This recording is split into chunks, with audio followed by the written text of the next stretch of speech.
Today is already after Chatzos, after midday, on Erev Lag BaOmer. I think it behooves us in some manner to talk about the upcoming holiday, the upcoming Chag of Lamed Gimel BaOmer, of the 33rd day in the Omer. As we're in the period now of Sfiras Omer, counting the Omer every single day until we get to Shavuos. And I think there's a lot what to gain from this day, from this Yom Tov, with a little bit of an introspection as to what we're all doing this for. There were certain gates, certain doors in the Beis HaMikdash called Sharei Niknar. They were the gates of Niknar. Why were they called the gates of Niknar? Because you sacrificed to a large degree by traveling to Alexandria in Egypt to get certain special doors for the temple for the Beis HaMikdash. And on the way back, returning to Israel on a boat, the waters were storming around. It was tumultuous waves and threatened to overtake the entire ship. And they said, we have to throw over one of the doors. And they threw over one of the doors, which all that excess weight, and nothing changed. They said, we have to throw over the second door. And Niknar screamed out, Tiluni Ima, take me with him. I don't want to throw out the second door. Let the second door survive. I'm going into the water. Throw me in there. As soon as he said that, the waters calmed down. The storm subsided. And they were able to travel clear to Israel, to Eretz Yisrael. As they got to Eretz Yisrael, Niknar was still in pain of the suffering, of that he sacrificed so much, and that the second door was missing. And Hashem created a miracle.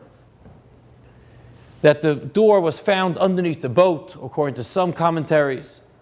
That there was a sea creature that spit it out onto the shore. But be it as it may, he ended up with both doors.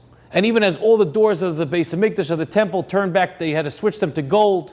These doors remained the way they were before, Sharei Niknar, because God, Hashem, loved the sacrifice, the Mesiras Nefesh, that Niknar did to attain those doors.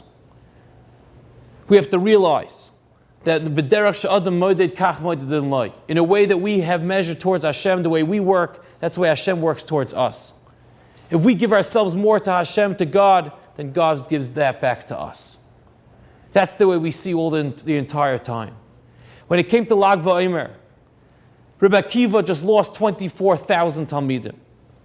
24,000 Talmidim, that's an average. He was going to about 700 funerals a day, if he made it to all of them, but he had to speak. He was supposed to be maspid, give the hesped at 700 of them a day, all around the country of Israel, for his students that he loved, that he gave everything for, that he sacrificed it all for.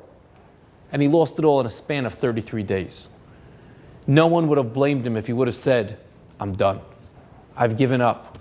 Hashem obviously showed me this is not what I'm supposed to be doing anymore. At that age, he wasn't young anymore. He could have retired. He could have learned on his own, studied in peace, and that was it. He did what he can, and that would be the end.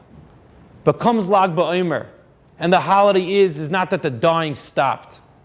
The holiday is that Rebbe Akiva started anew. And he took another 5 students, through which the Torah that we learn today is from those 5 students. One of them being Reb Shimon Bar Yochai, the Zohar, which is all the Kabbalah, which is we have, is all from one of his students. Everything we have today is from because Rebbe Akiva started again. Because he said, as much as I sacrifice for Hashem, I'm going to sacrifice. If I'm still alive, I could do more for Hashem. And that's why Hashem rewarded Rebbe Akiva and his Talmidim, that all the Torah we have today is in his schus. Rebbe Akiva is one of the greatest men of all time. Because the way that a person gives to Hashem, Hashem gives back to that person.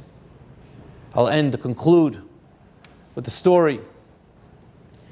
There was once an individual, he says about it himself, when he was 14 years old, he had gone through some difficulty emotionally. And they took him to Reb Shach, who was the great leader of the Jewish people at that time. He was in his early 80s. And they took him there. He had nothing to do with him. But they figured if the Gadol Hador, if the great man of the leader of the generation talks to him, he'll calm him down. Which he did. And about every 2 weeks or so, this boy would walk in, and Reb Shach would speak to him, and he'd relax him, calm him down to get by the next short time. One time there was an attendant there with Reb Shach. This bacher knocks on the door, the boy knocks on the door, and the attendant sees Reb Shach jump up from his seat in his 80s, run to the door with a smile on his face, and he says, "How are you? What's doing? Has anything changed from the past time we met?" And they schmooze a little bit, they talk it over, and after that, the boy leaves. And the attendant asked Reb Shach, Rosh Yeshiva, great leader, maybe you could explain to me. If one of the Me'etzes Gedolei HaTorah, if one of the greatest leaders of Jewish sages of a generation would walk in, you would nearly jump up like that. You're an old man. There's no way in the world you would have responded like that. Why by this boy who you have nothing to do with do you respond like that? Listen to what Reb Shach says. Reb Shach said, you're 100% right. I definitely didn't have to jump up. And I probably could be, I shouldn't have even done it. It could be he should come to me, my age, his age. That would have been more respectful, more of a greater education for him. But I figured one thing. I can't cure this boy. I could alleviate his symptoms every 2 weeks, 3 weeks. He comes to me, we talk, and they could go on for a while. I can't cure him. I'm not a doctor, and I don't know the cure either. There's only one person that could give him a full recovery. That entity is the Rabbeinu Shalom, is HaKadosh Baruch Hu, is our God. And if God sees that I am willing to sacrifice in some small way to alleviate the pain and suffering of this boy, then hopefully that will enact feelings in God, and Hashem will send down His mercy and alleviate them totally by curing him with a full recovery. What we see from here, which is the lesson of Lag BaOmer, which is the lesson of Emor, which is the idea of through the Yom Tovim, the holidays that we connect to HaKadosh Baruch Hu. The more we connect to Hashem, the more we sacrifice and give of ourselves for what Hashem, for His people, for His children, then Hashem will respond in kind. The more we do, the more we give, the more Hashem will give to us, and will be that much wealthier to begin with.